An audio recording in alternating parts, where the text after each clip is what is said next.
ಕೊಡ್ತೀವಿ. ಯಾವುದು ಅಂದರೆ ತೇಗ, ಸಿಲ್ವರು, ಹೆಬ್ಬೇವು, ಮಹಾಗನಿ, ರೋಡ್ ಬಾಗೆ ಮತ್ತು ಗೊಬ್ಬರದ ಗಿಡ, ಇಷ್ಟು ಥರದ ಗಿಡಗಳನ್ನ ಕೊಡ್ತಾ ಇದೀವಿ. ನೀವು ತೊಗೋಬೋದು. ಅದಕ್ಕೆ ನೀವೇನು ಕೊಡಬೇಕು ಅಂದರೆ RTC, Aadhaar card, passbook xerox, 2 photo ಮತ್ತು ಜಾಬ್ ಕಾರ್ಡ್ ಜೆರಾಕ್ಸ್. 100 ಗಿಡಕ್ಕೆ ನಿಮಗೆ 1 ಶಾರ್ಟ್ ಪೇಮೆಂಟ್ ಕೊಡ್ತಾರೆ. 1 ಗಿಡಕ್ಕೆ 100 ರೂಪಾಯಿ ಕೊಡ್ತಾರೆ. ಅಂದರೆ ಬದುಕುಳಿದಂಥ ಗಿಡಗಳು ನೀವು 100 ತೊಗೊಂಡೋಗಿದ್ದೀರಾ, 100ರಲ್ಲಿ 100 ಉಳ್ಕೊಂಡ್ರೆ 10,000 ರೂಪಾಯಿ ಬರುತ್ತೆ. ಈಗ KPOY ಮಾಡಿದ್ದು ಅದು ಕೃಷಿ ಅರಣ್ಯ ಪ್ರೋತ್ಸಾಹ ಯೋಜನೆ. ಅದರಲ್ಲಿ ನಿಮಗೆ 3 ಸಾರಿ ಬರ್ತಾಯಿತ್ತು.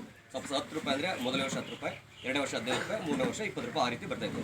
ಇಲ್ಲಿ ಒಂದೇ ಸಾರಿ ಕೊಡ್ತಾರೆ, 100 ರೂಪಾಯಿ ಕೊಡ್ತಾರೆ. ನೀವು ತೊಗೋಬೋದು. ಈಗ ಆಲ್ರೆಡಿ ನಾವು ಗಿಡ ಕೊಡ್ತಾ ಇದೀವಿ.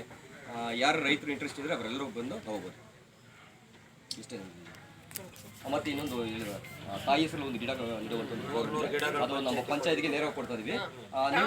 ನಿಮ್ಮಿಂದ ನೀವು ರೈತರುಗಳು ಬಂದು ಪಂಚಾಯತ್ಗೆ ಗಿಡ ಕೊಡ್ತೀವಿ, 100 ಗಿಡನ ಅವರು ಬಂದು 1 ಅಥವಾ 2 ತಗೊಂಡೋಗಿ ನೆಡಬಹುದು ಮನೆಗಳ ಹತ್ರ. ಅವ್ರ ಜಮೀನು ಗುರುವಾರ ನಾವು ಇದರಿಂದ ನೀಲ್ಸೋಗೆ ಫಾರೆಸ್ಟ್ ಇಂದ 100 ಗಿಡಗಳನ್ನ ಫಾರೆಸ್ಟ್ ಇಂದ ನಮಗೆ ಕೊಟ್ಟಿದ್ದಾರೆ.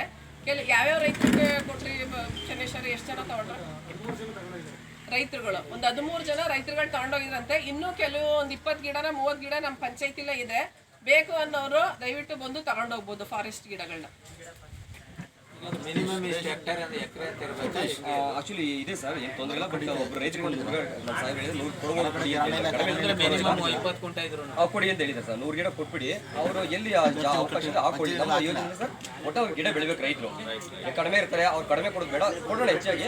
ಎಲ್ಲಿ ಸ್ಪೇಸ್ ಇದೆ ಬೆಳೀಲಿ, ಏನು ಒಂದು ಮಾಡ್ತೀವಿ ಸರ್. ಇವರು ಕೃಷಿ ಇಲಾಖೆ, ಅರಣ್ಯ ಇಲಾಖೆ ಬಗ್ಗೆ ತಿಳಿಸ್ಕೊಟ್ಟಂತಹ ಸರ್ ಅವ್ರಿಗೆ ಧನ್ಯವಾದಗಳನ್ನ ಅರ್ಪಿಸ್ತಾ ಇದ್ದೀನಿ.